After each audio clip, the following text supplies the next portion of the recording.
saying episode 336 with Ken Moffett. We're talking. Continue. As I taught this Exodus class 2-3 years ago at our church, and I was as I was preparing for it, I was just fascinated by it. Not just because when you take the biblical narrative, beginning with Exodus and going through the departing of the Red Sea, et cetera, but as somebody who has a bachelor's degree in history, one of the things that we were always taught from San Jose State University in California, by the way, go Spartans, Midwestern champions too, Rocky Mountain Division champions this year. Anyway, finally we won something. But as we were always taught from our history professors, that you want to know the backstory. It's not enough just to know that December 7th, 1941, the Japanese bombed Pearl Harbor. Hirohito didn't wake up one morning and say, no, let's just go bomb Pearl Harbor. Yeah. Oh, okay, guys, go do it. Yeah. What led to that? Yeah. And so as I was preparing for this and digging, it to me, it was kind of like when we did the story on Firebase Kate. Mm-hmm. There is so much more to it than the 5-day siege. The backstory is phenomenal. And when I got into this and began researching everything, I was just blown away how interesting, I mean, truly interesting this is. And, I don't take anything away from Cecil B. DeMille and his movie with Charlton Heston, The Ten Commandments. And they did an okay thing, but they got a lot of the major players wrong, the pharaohs and so on and so forth. But that was based on the evidence that they had when he made the movie back in 56, I guess it was. Mm-hmm. Egyptology and archaeology today is so light years beyond where Cecil B. DeMille was, that we've actually been able to narrow down who these unnamed pharaohs are from the book of Exodus.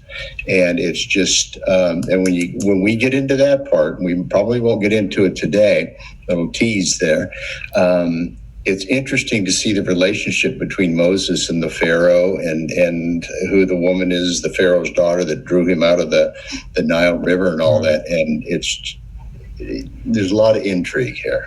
There's a reason why the story has made it for 2,000 years, right? That's right. There's a good reason when you hear a story from a friend of a friend of a friend about some crazy night at the bar, it's because it's a good story, right? If this one's trickled through the generations like water down rocks, there's a reason it's good. So let's get into it. All right. This is for everybody listening. Sorry, for everybody listening. This is going to be less of a me running my stupid mouth, and I'm going to be more of the student. And this is going to be KenCast. Oh, no. But I encourage you to ask the questions, because when you ask the question, it draws out other aspects of, my copious notes here and so on. That reminds me of this, and I want to get into that part. But I think, as I indicated, the best way to start something like this is, first of all, how did the Hebrews get to Egypt? What made them go to Egypt? And if we're going to start that, then you have to go back to Genesis chapter 12, verse 10, where Abraham, who was the father of the Hebrew nation, first went down to Egypt because there was a famine in the land, and he dwelt there for a little while, and he got himself into a bit of a pickle by telling the Pharaoh that his wife was actually his sister, because he was afraid that she was a beautiful woman. He wasn't afraid of that, but that Pharaoh would want her if he knew the relationship was husband-wife. I get killed, he takes you. So I'll tell you what, Sarai, you tell Pharaoh that you're my sister. Well, it's a half-truth because she was his half-sister. But in the ancient world, they actually often married into the clan, familial ties and so on. So Pharaoh finds out, he kicks Abraham out, and they trickle back up into the land of Canaan.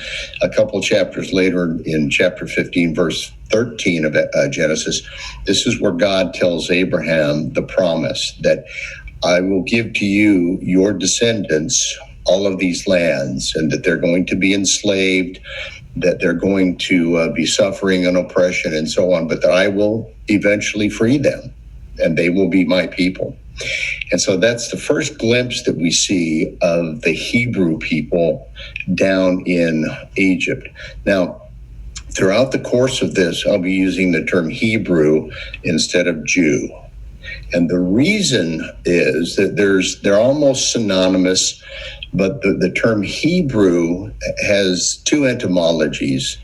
One is from the ancient Egyptians, who called them sort of I don't necessarily think it was a pejorative, Habaru or Aparu. And when you say that, it becomes Abaru becomes Hebrew, the term Hebrew.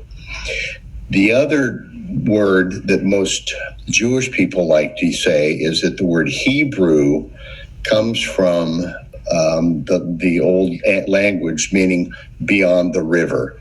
Now, the Hebrew people originally, came from beyond the Euphrates River down into what is now southern Iraq. They were Semitic people, and this is where they like to say Hebrew came from. It means beyond the river.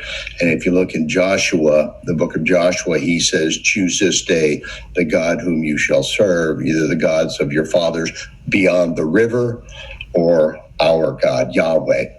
So this is where those two terms come from. But the term Jew, once again, it's not a pejorative term unless you use it in a negative concept, comes from in 722, 721 BC, the nation of Israel. They had been established in Canaan.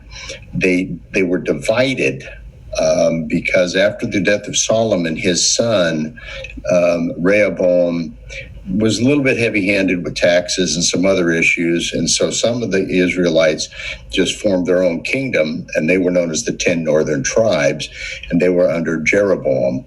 Well, subsequently, they just fell into deep idolatry and idol worship and so on. And God sent the prophet Isaiah, and he said, unless you straighten up, I'm going to put an end to you. Yeah. I am the God that you worship, not these stone idols. They didn't listen.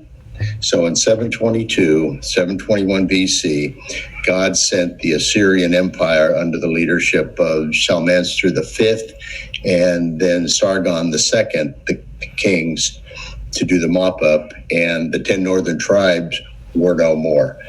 The only two tribes left out of the 12 tribes were Judah and Benjamin. Benjamin was such a small little tribe that it was just essentially absorbed into Judah. Over the course of time, Judah became Jews. So that's where the term comes from. And it's not a negative term. It's just short for Judah. Mm-hmm. Okay. And so that's how the Hebrews, the difference between a Hebrew and a Jew is essentially the Old Testament as opposed to the New Testament. Mm-hmm. But Hebrew and Jew, it's pretty much all the same. Mm-hmm. So where do we go from there? Where we go from here is, it's interesting. Okay, fine. How did they wind up in Egypt? Yeah. And that's the genesis, if you will, of the story. Mm-hmm. Joseph, who was the favorite son of Jacob, who was the patriarch of the Israel nation. Mm-hmm. It comes from Abraham, Isaac, and then down to Jacob, the third generation. And Jacob's name was changed to Israel. And that's where that name comes from. It means God wrestles with, or one who wrestles with God, who struggles with God. Because Jacob had all sorts of issues that he had to deal with, and God was constantly trying to straighten him out. But God was faithful to his promise that through Abraham, all seeds would be blessed, all nations would be blessed, and that Jacob would become the patriarch of the Jewish people, the Hebrew people, the Jewish people. So he's got these 12 sons, and 10 of the sons, they're okay, but they're boys. Boys will be boys. And Joseph is his favorite because he was born to his favorite wife, Rachel. And then after Joseph was born, his younger brother Benjamin was born, and Rachel dies very soon after Benjamin is born, and Joseph is heart-struck because that was his favorite wife. I mean, I'm sure that he loved Leah and so on, but Rachel was his one. Mm-hmm. And so Joseph was his favorite son. He doted on Joseph. And I'm sure you're familiar with the story about Joseph and the coat of many colors. Well, I was going to say, I know he had the dream about the crops, correct? That's correct. Okay. I don't recall the coat of many colors. Well, the coat of many colors was a coat that Jacob made for Joseph. And in the ancient world, it was considered an honor, because most of the coats and things and so on were just sort of a drab gray, or if you had the money, they would be white and so on. But this was a multicolored coat, which indicated a position of prominence or a position of authority within a clan or something like this. So Jacob makes his coat for Joseph, his favorite son. The other sons are outraged that he's younger. So how does he have preeminence over us? We're the older of, and it went chronologically, the oldest son on down. So the 10 older brothers are out in the field tending the flock and so on and so forth.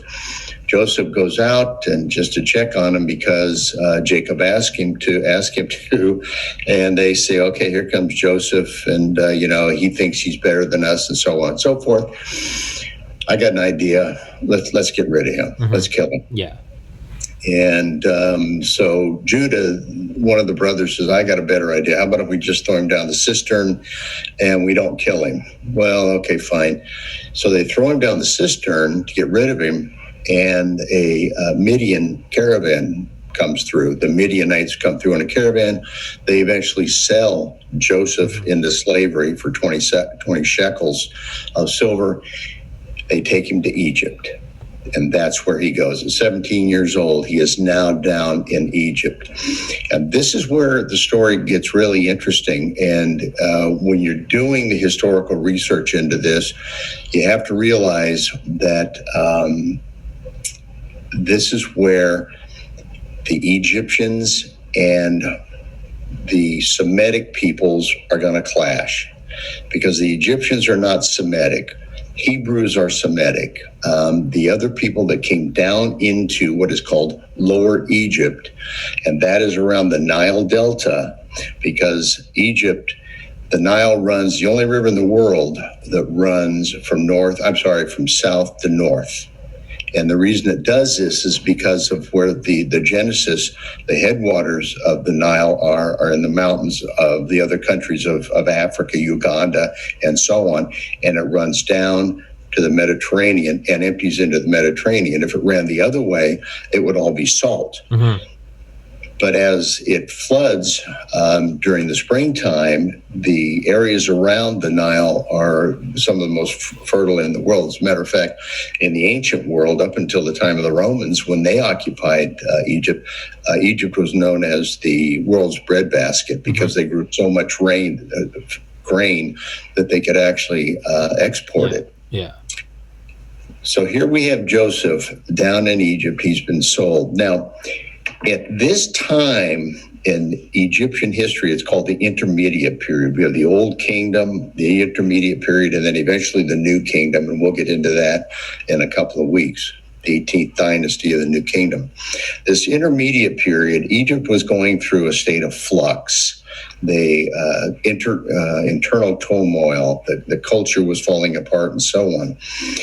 A group of individuals, also Semitic, who were became known as the Hyksos, which is a Greek word that means foreign ruler. They came in from what is known as the Levant, or the Fertile Crescent, which is Mesopotamia and so on, northern Syria. And so they're kind of like cousins to Joseph and his family. They're all Semitic peoples. They came down, and as they migrated into the Nile Delta area of Egypt, which is known as Lower Egypt, they became very numerous. Now, they in all likelihood went down there because of a famine. Famines were common in the ancient world.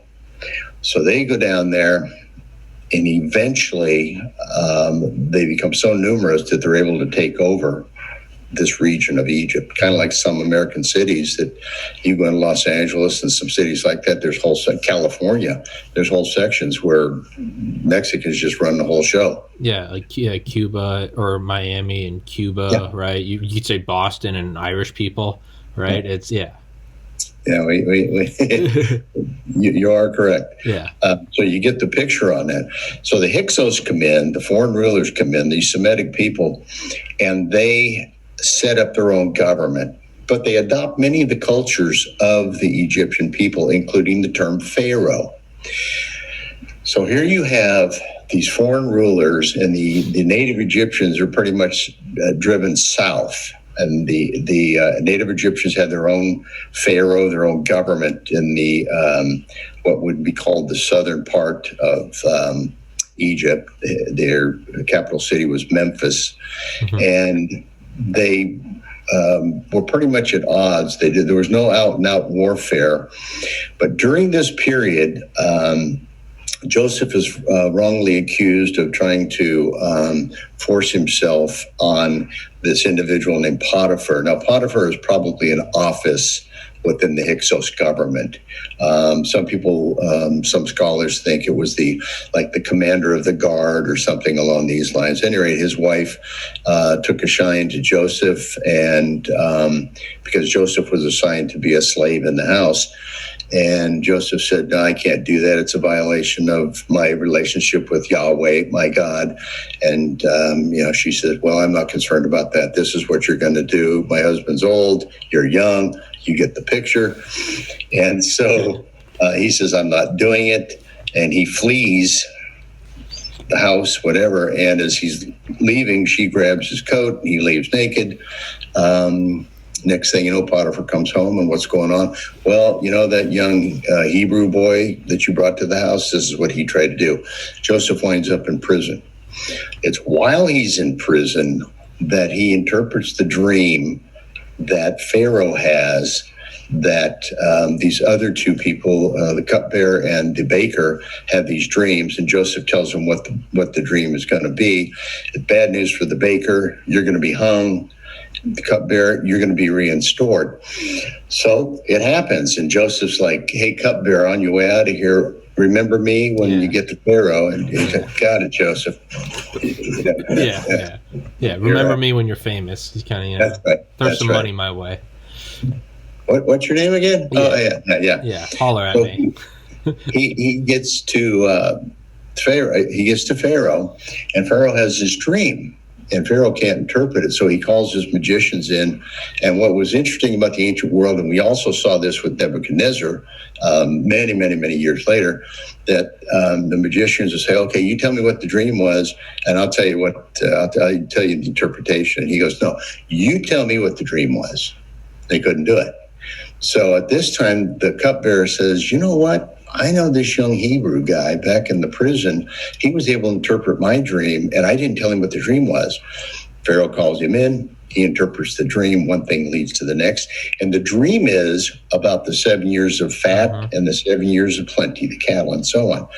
Joseph says, this is what this means, that you guys are going to have all the grain you can imagine for 7 years, and then you're going into 7 years of drought. And Pharaoh's like, really? And he makes Joseph what was called the vizier, or the number 2 in Egypt. That's how Joseph becomes a prominent player in Egypt. Now, this is still the Hyksos. These are not native Egyptians. Sometime later, there's another drought. And Joseph's brothers, the one that sold him to be into slavery, they trickle down into Egypt. Now, they don't realize who they're dealing with, but Joseph recognizes them because they think Joseph is languishing in some slave pod or something that they sold him into. And here he is, the number 2 guy in Egypt. They have no clue who he is, but he recognizes them. One thing leads to the next, and he desperately wants to see his younger brother, Benjamin. and they buy the grain. They go back, and he tricks them to keep coming back. And finally, he says he elicits from them about their family, about his dad, because he wants to know about Jacob, but they don't know that it's his son. And so they tell him, yeah, we have brothers. We have a younger brother, Benjamin, and we have my dad, Jacob, blah, blah, blah. So he eventually he tricks them into all of them coming back. And once they get back, he reveals himself as their brother. And they can't believe it. So now the whole family is there. Then Jacob comes down, and Jacob is just elated that Joseph is alive. So now all of the brothers are here. Jacob is here. Jacob is a wealthy man, so his entire ensemble and everybody is down there with him, his herds and so on and so forth. And Pharaoh tells them, you have done such a wonderful job that I will give you the choice land, which is the land of Goshen, which is in the eastern Nile Delta. And I mean, you can see commercials today that's where some of the best farmland in Egypt is. Yeah. You know, the mypillow.com guy is like, this is where our cotton comes from. Yeah, the Giza sheets, yeah. That's right. You hear those ads everywhere, yeah. That's exactly correct. So that's how originally the Hebrews and the other Semitic peoples got into Egypt. It wasn't an armed rebellion or an armed takeover. It was just through mass migration that here we are. So eventually, Joseph died. Jacob dies. They take him back to Canaan. He is buried. Joseph dies at 110 years old. He spent 93 years in Egypt. And now all of his brothers are dead because they were actually older. But now their children and grandchildren, great-grandchildren have multiplied to the point where the native Egyptians decide we need to do something about this. And it's at that point in the story that we see in Exodus chapter 1, verse 8, that there arose a new king who knew not Joseph. Now, by that term, it wasn't like they'd never been introduced. It was the simple meaning that he was the king of the southern or the northern part of Egypt, and he didn't know anything about Jacob's ruling workings and so on, setting up all these granaries and so on and so forth. But they hated the Hyksos. They hated the Semitic people to the point of just blind hatred. Now, can we fast forward to 2021 and think of blind hatred, hating people to the point where we'll persecute them just for their thoughts? Did we not just have a presidential election where this kind of input? I hate to bring politics into it. So many similarities. It keeps repeating itself. Yeah. No, absolutely. It's important to look, or I mean, could even look at, you could say in the Middle East, you'd be like, oh, it's the future, we're so progressed, and it's like, but we still see like Israel and Pakistan, and it's like, dude, they're just as much at each other's throats as they were 5,000 years ago. And I have a feeling they always will be. And they probably always will be. It kind of just seems like that's the way it goes. Yeah. Right? That's the way it goes. But yeah. So this Pharaoh by the name of Ahmose, Ahmose, he takes power, the native Egyptians, and he says, I'm driving those Hyksos out of town. So he does. He drives them out. And during this war with the Hyksos, either those that were not captured or killed fled to southern Canaan, which is now southern Israel, or back to the Levant and so on. Those that were unfortunately remained became oppressed, and those were the slaves that Scripture talks about. And this is the promise that where God makes to Abraham in Genesis 15, chapter 13, that your children and your descendants will be enslaved by a people for 400 years, and I will bring punishment upon those people. So that's how they got down there. Into Egypt. Yeah. I was gonna say no. It's a good thing you brought that up. How did they get there? Because I mean, even I remember just going to Catholic school and high school. You always learned about it. But yeah, I guess it's like it's like in physics, and you learn, you're like, then the planets formed and the stars formed, and you keep going backwards, and eventually it's like, well, how did everything get here? And it goes to the Big Bang, and then you're just like, wait, what?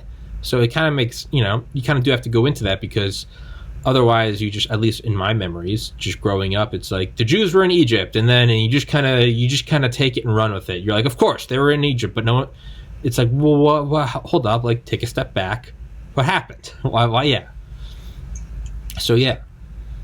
How did they get here? And it's important to know how they got there, because it fulfills what God told Abraham back in Genesis chapter 15. Mm-hmm. All of this came to pass exactly as God said that. So we fast forward a little bit, that Pharaoh Amos impresses these people with harsh labor and so on and so forth. And he has a son, and his name is Thutmose the First. And Thutmose the First has no male children. Now, you got to understand something about ancient Egypt. Ancient Egypt was a little bit different than the other ancient cultures.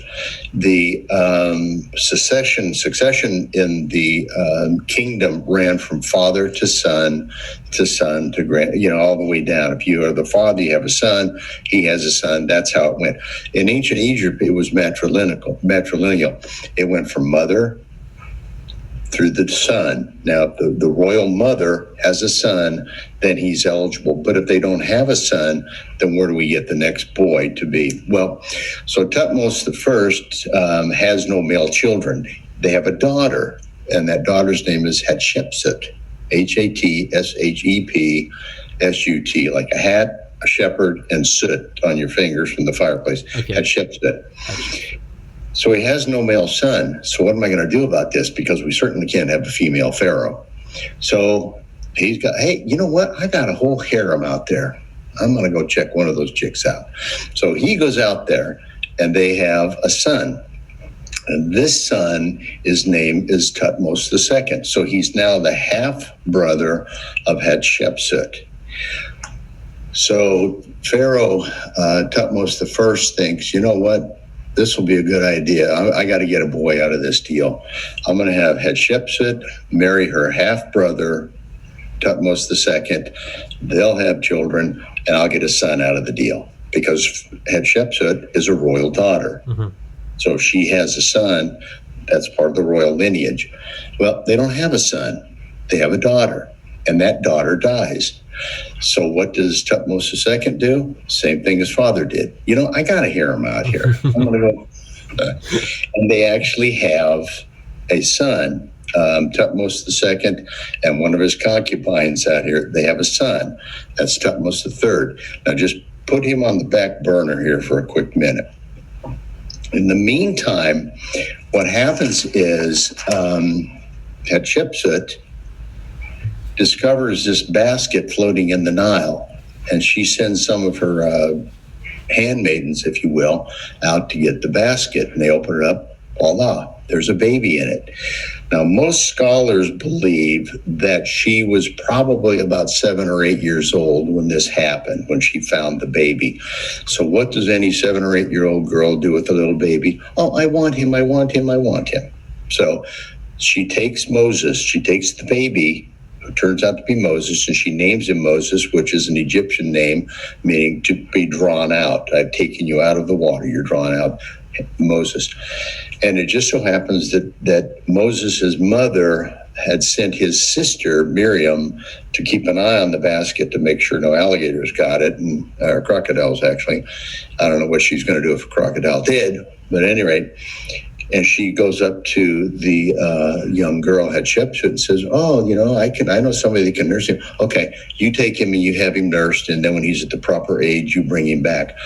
Well, in the ancient world, and I'm told in some parts of the Arab cultures this still happens, that male babies are nursed longer than female babies. So he was probably nursed up until about the time that he was 4 years old. So he's living with all of his Hebrew kinsmen up until about the time that he's 4 years old, at which time his mother takes him back, gives him to Hatshepsut, who was probably now 13 or 14 years old. And in the ancient world, you're at marrying age. at that, because childbearing and the infant mortality and so on and so forth, they didn't live real long. Neither did adults live real long. So they tended to marry very young. So here you have this 13 or 14-year-old girl who is the royal daughter of Thutmose I. She's married to Thutmose II. He is sickly. He dies, but he's got this son over here, Thutmose III, by one of his concubines. So now it gets interesting, because you've got Moses, who is the son of the royal daughter, making him what? Next in line for Pharaoh. But you've got Thutmose III over here. It's like, wait a minute, my dad, on and on and on. This guy is not. So what does Hatshepsut do? She ships him off to the military, because kind of like out of sight, out of mind. My son over here, Moses, I'm grooming him to become Pharaoh. So the Bible tells us in Acts that Moses was trained in all the ways of the Egyptian, the sciences, the language, the writing. He was learning to become a diplomat. He was learning all of the rituals, the spiritual rituals of ancient Egypt. Very knowledgeable. And the scripture even describes him as learning all these things. And we're going to see that come into play later when the children of Israel get into the wilderness, his leadership ability and so on and so forth. So while this is unfolding, and Moses is being trained to become Pharaoh, Thutmose III is off with the military, learning military skills. He's like off at West Point, and Moses is off at MIT or something. One of these things. So there's a little bit of conflict in here, because the fact that Hatshepsut was a female didn't really set well with a lot of the court officials of the Egyptians. So they were like, we're not sure about this, but she was a very strong personality, obviously strong enough that she could command her handmaidens at 7 or 8 years old. I want that child. And then you take him, nurse him, bring him back to me. So, and obviously Thutmose I, her father, was like, that's what she wants. That's what she wants. Okay, fine. Go for it. Yeah. So here we are at this juncture, and the palace intrigue is going to get pretty interesting at this point between Thutmose III, Moses, and Hatshepsut. So how many of these things then, if it comes down to just him growing up and saying, I look at my dad, and if you said earlier, like, my dad, hold on, wait a minute, and one gets shipped off to the military and one gets groomed, how does it eventually all come out? Like, where do what word am I looking for? Contradictions. Where do they all start to run together? Well, and this is where it gets really interesting, and the palace intrigue starts to play. Remember that Hatshepsut is now the step aunt of Thutmose III, because it's her half brother that is the father of Thutmose III. So Moses now is the cousin of Thutmose III. And so here you have cousins battling for, jockeying for position within the royal hierarchy. And obviously, Hatshepsut is going to favor Moses as her adopted son. And there was really, from all of the research and everything, there's no love lost between Hatshepsut and Thutmose III. And that's another reason that she shipped him off. Just get him out of here. But as that happened, he found favor. He was very popular with the military. And unfortunately, in most cultures, those in the higher end of the military, they have a lot of sway. And at that point, Hatshepsut was not an aggressive military commander. She would rather trade with individuals as opposed to go in there and start raiding people and stuff like this. Hatshepsut actually was a pretty competent pharaoh, and Egypt did very well by her because they were not at war. They had, their boundaries, et cetera, et cetera. But this is where the sad part of it is she dies.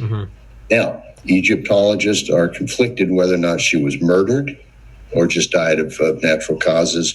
I've seen television specials where they said that she had a tooth infection.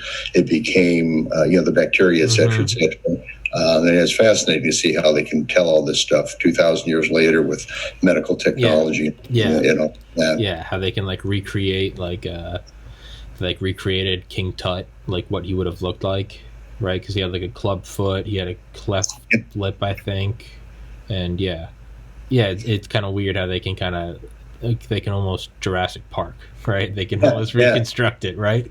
It really, really is. Which is great for those of us that study this. Yeah. Because it's really, really fascinating to see, like you mentioned, King Tut. I've seen some reports that think that he may have died from malaria. Yeah. Because like you said earlier, the clans inbreeding. That's what they said. A lot of these pharaohs had like illnesses related to inbreeding, right? Just genetically malformed. That's right. That is exactly correct. Can we rewind for a second? So, sure. What you picked up earlier, or what you noted earlier, and we spoke of the importance of it, of, not just the Jews leaving Egypt, but, how the hell they get there. Do we know how baby Moses ended up in the river just from the get-go? Because, again, it's like we see him in the basket, we pick him up, and it's like, but, like... Rewind. Did that go over my head? Did you say that? No, I didn't. It's a great question. And I should have alluded to that. My wife is corralling the cat in the background over here. So, well, weren't cats were praised in Egypt, weren't they? Didn't they worship cats? They did, because they ate the mice and rats from the grain and so on. Very good. Yeah. I'll have to thank my cat for injecting herself. Yeah. Part of the decree from Mosa, Pharaoh Mosa, the one that put them into bondage, was that all the male children, Hebrew male children, would be put to death. And so as they're going about and so on, Moses' mother, and once again, this is divine intervention because this is all part of God's grand design, puts him in a basket, ships him off in the Nile. So that's how he was saved from death. And Hatshepsut rescues him and so on and so forth. Okay. So, but that is a good question, because you have to figure out, okay, what in the world would anybody be doing in a basket in the Nile? Yeah. Again, it's it's like there's a chicken, and it's like, well, where'd the chicken come from? The egg. And it's like, well, where the hell did the egg come from? But so you kind of have to flesh it out. So all right. That's just kind of how my OCD mind works. I kind of gotta look at the loose ends, or as one of my favorite authors, Roger Williams, says, you got to make sure the sheets are tucked in a story. You got to make, right, no frayed edges. You got to make sure the sheets are tucked in. And to me, that's what makes a good story. Or when learning history, you got to know all about it. I mean, this is kind of an odd analogy to draw, but I mean, it's like I had on I think episode 190, I had on Norman Ohler, who wrote the book Blitzed, and it's all about the drugs the Nazis used, specifically the High Command. And learning about that book, or reading that book, made it tied more loose ends for World War II for me than I think the next 10 books combined, because it's once you realize the psychopharmacology and the psychology of Hitler doing meth, grandiosity, delusions, everything must be great. And then Goering, head of the Luftwaffe, being high on morphine, and how everything had just this romantic, idyllic, poetic tint to it. And for example, Dunkirk, obviously, as we know, the Nazis they're about to just slaughter them. And I think, as the British High Command said, unless there's a miracle at Dunkirk, like, we are finished. And then Goering goes to Hitler and says, call off the tanks, call off the ground units. Like, we're going to have a glorious air battle. This is going to be a victory for the Luftwaffe. Hitler, high on stimulants and amphetamines, looks at Goering and goes, that's a great idea. It'll be great propaganda. So there's stories from like the tank commanders, and they're like at the city limits, and they're like looking in, and they're radioing back. They're like, let us finish it. Let us go in the job. And they're like, no, like, hold off. Like, the Luftwaffe is coming. And as we know, there was a miracle at Dunkirk. But all that to be said, that was just from one book learning about the drug use of the Nazi high command. And one book like that can tuck in the edges of the story. You go, oh, because otherwise you're like, why the hell did it hit? Why did he invade the Soviet Union in the winter? And it was all, oh, he's on meth and he thinks he's invincible. And all of his high command are all high on their respective drugs. Some are these very romantic, we're going into battle. The others are, they're grinding their teeth because they're on stimulants.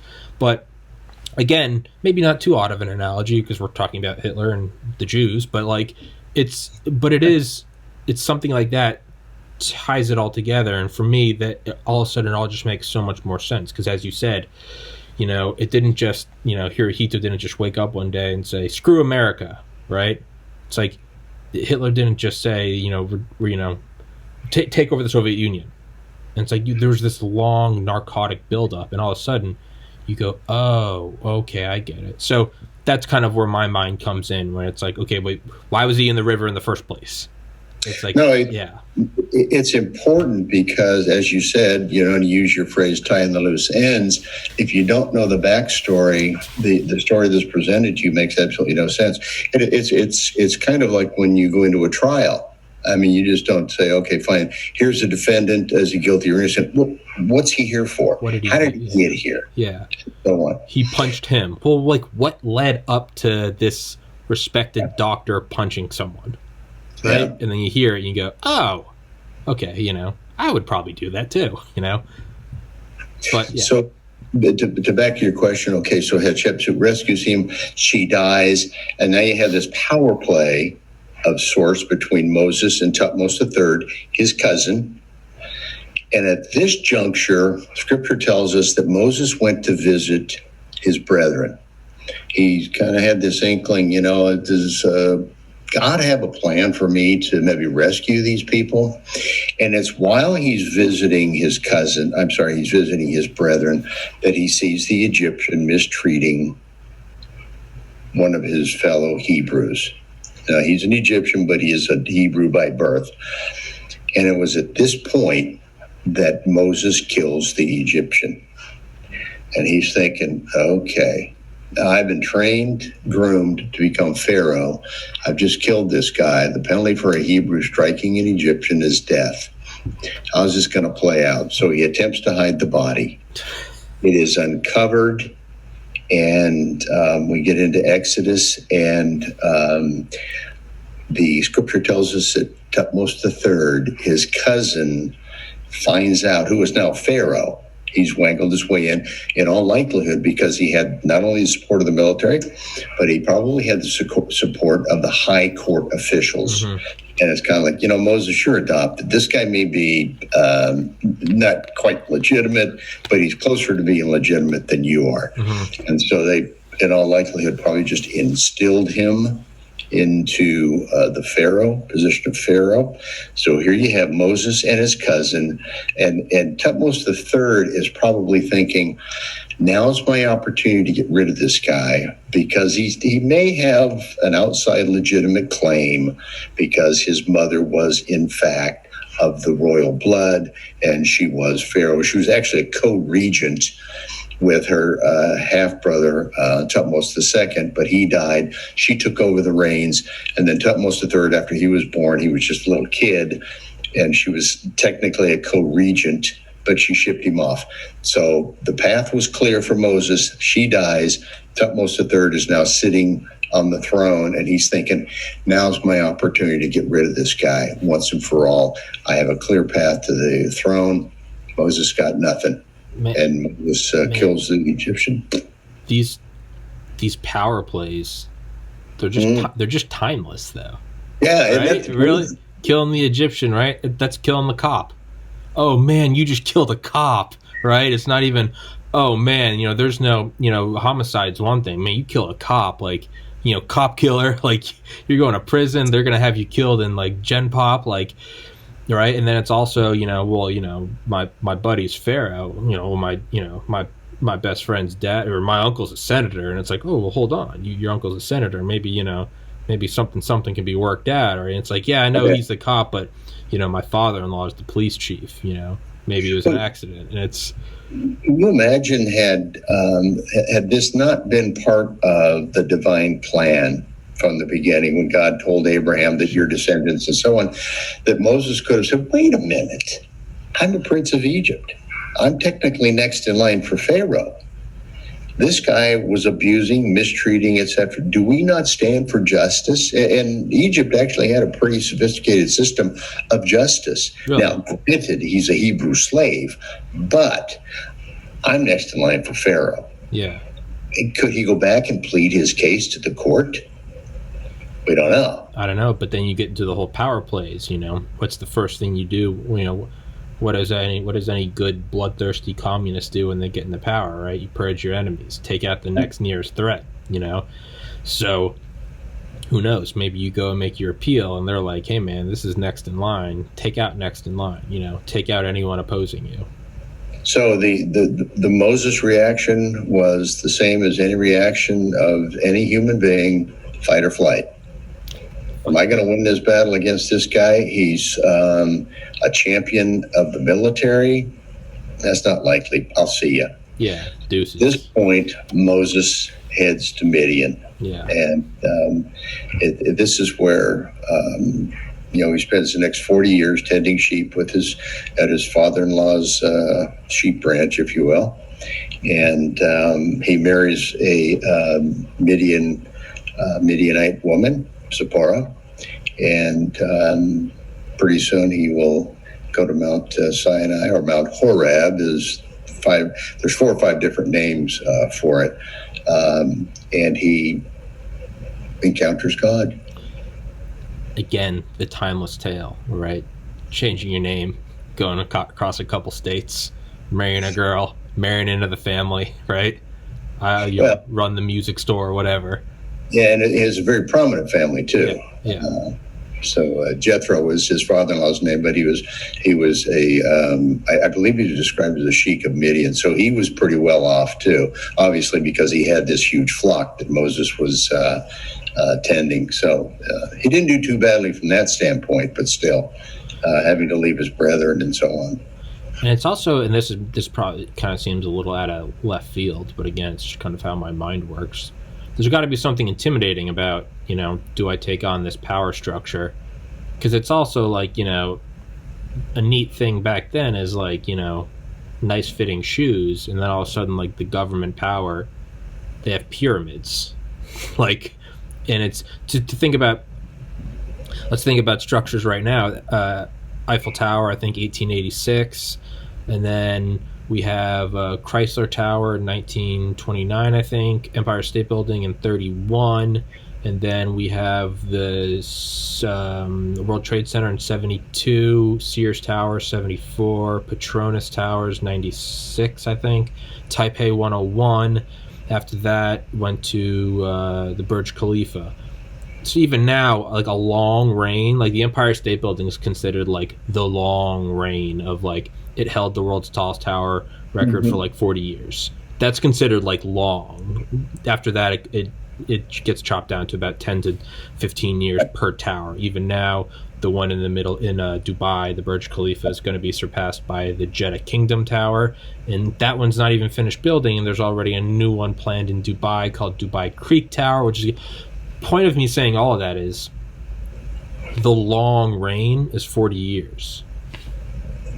The pyramids they were the tallest things for thousands of years. So I say that to say, even that, there is some weight behind, where it's like, think of how alien those things and how intimidating those must have been, right? It's like I'm sorry, I know I'm going on a rant, but it's like, imagine living in like a third world nation and then looking at the United States, and it's like, you kind of understand the whole like propaganda importance of going to the moon. You're like, am I going to live in this like third world communist enclave? I barely have running water. That country's going to the moon. There's this shock and awe, if you will. So being alive back then, there's just, that's again, I know this has nothing to do with anything we're talking about, but it's just, I just look at something like the pyramids, and it's like, that alone, no pun intended, that's got to put the fear of God in you, right? Sorry, that was a random Moses rant. saw it all. And Moses saw it all. Yeah. It wasn't something that wasn't, and he knew the power of Egypt. He knew the grandeur of Egypt. He knew militarily what Egypt could do. So for him to go and stand in front of, let's just say, the honored graduate from West Point, who is now sitting on the throne, and he's got all these military people around him and all the court officials. And Moses says, that should be I'll tell you what, Moses, my guys are taking you out and they're killing you this afternoon. You may be dead before you leave the palace. Yeah. Yeah. Moses weighs his options. But once again, this is all part of the design that God had set into place. And I think that's one of the most fascinating aspects to this for those of us that are believers. Sure. That believe that everything that we read here, and archaeologically, when you go back and you look at the tombs and whatnot of these pharaohs, a lot of what we're talking about here is borne out. Real quickly, now I'll save that for the next one, because it's kind of an interesting tease about why we do not hear about these pharaohs and so on and so forth. But well, we got another 5 minutes for everybody listening. Ken and I, we're going to do these as a series of just hour-long lectures, because even when I listen to stuff on YouTube, I know I start to tune out at about an hour. So I think it will be best to just do it into we can do 50 snippets. I don't care. But that being said, we've still got 5 more minutes before the hour. So why don't you leave a little teaser? Well, you stop to think about this, and Moses was being trained and all this, so why would he give all this up? And like we said, he saw his Hebrew brethren being mistreated, and he kills the Egyptian. He flees to Midian, becomes a sheep herder at his father's flock and father-in-law's flock, and it's at this point that he has this encounter with God. And you got to remember that Egypt was a polytheistic society. They had something like 84 to 100 primary gods. And God is going to take those gods on. Yahweh, our God, the Christian God, and even the Jewish God, is going to take on those gods of Egypt. And when he takes those on, it's a polemic against these very 10 specific gods that Egypt looked at. And the very last one was Ra, which was the Pharaoh, was the incarnation or the embodiment of the Egyptian sun god. Yeah. This is where it gets pretty interesting. Yeah, well, I was going to say, I remember from the Disney movie, The Prince of Egypt. I don't know if you ever watched that, but I had to watch it in like middle school and high school, actually. But it's not going to make sense, but there's this like whole musical score scene where it's like the pharaohs, like priestesses or priests, are trying to intimidate Moses, and the whole thing is like the power of Ra. That's kind of like the refrain. It's like the power of Ra, and it's supposed to intimidate him, and then Moses isn't intimidated. It's actually a pretty cool scene for a Disney movie. It's actually pretty badass. But, never seen it. Yeah, never seen it. It's actually a pretty solid. I don't think I've watched it probably in 10 plus years, but it's actually a classic. I think you would enjoy it, The Prince of Egypt. Is it a cartoon type animated thing? Or? Yeah. I mean, I remember watching it in like 5th grade, but it's pretty solid for an animated Disney movie. It still holds up. I'm 30. I'd watch it. I think you'd enjoy it. I think you'd actually enjoy it, considering, your passion in this subject. Well, my wife hates it when we watch something like that. They're going to pick them apart. But yeah, sure. But this is a classic. I remember watching this in like, I think late 90s. This is a classic, Ken. And it's called what? The Prince of Egypt. I'll have to make a... Yeah, I really like... they showed it to us in, Catholic middle school and high school, so I guess it passed the tests of the priests, so I think you'd like it. I think it's good. I'll see. We don't have cable TV. I got rid of all that nonsense, and I'll see if on our the way we have our internet, however the world works. I'm sure you can find it somewhere. It's an old movie. I don't think anyone's tracking down the privacy or the copyright uses of it. I think they've milked all the cash out of it. I think it's dead in the water now. It's solid though. I think you'd like it. It's Disney, so it's never. I was about to say, actually, yeah, you're right. It's Disney, but they're still they're still enforcing copyright laws with SWAT teams for like shit like Steamboat Willie, which was created in like the late 20s. Sounds like Don Henley and the Eagles, Yeah. 34 years ago, we had a song. Well, if I don't get paid something for that, how much money do you need, Don? Yeah, right. How rich is rich? Yeah. Yeah. But then again, I don't know. If I was on the receiving side of those royalties, I might be the same way. I might be like, give me that cash. Well, there's also a little bit of ego involved in some of that stuff. Sure.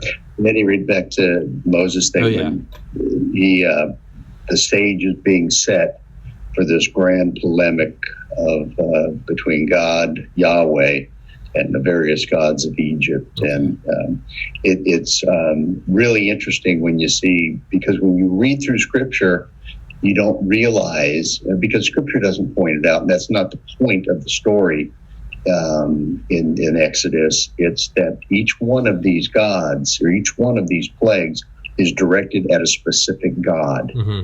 And God is unraveling the Egyptian culture. And I'll leave your viewers with the term. It's Ma'at, M-A'-A-T, Ma'at, and that is Pharaoh's job to keep the universe spinning, if you will. And if he doesn't do that, then Ra is upset.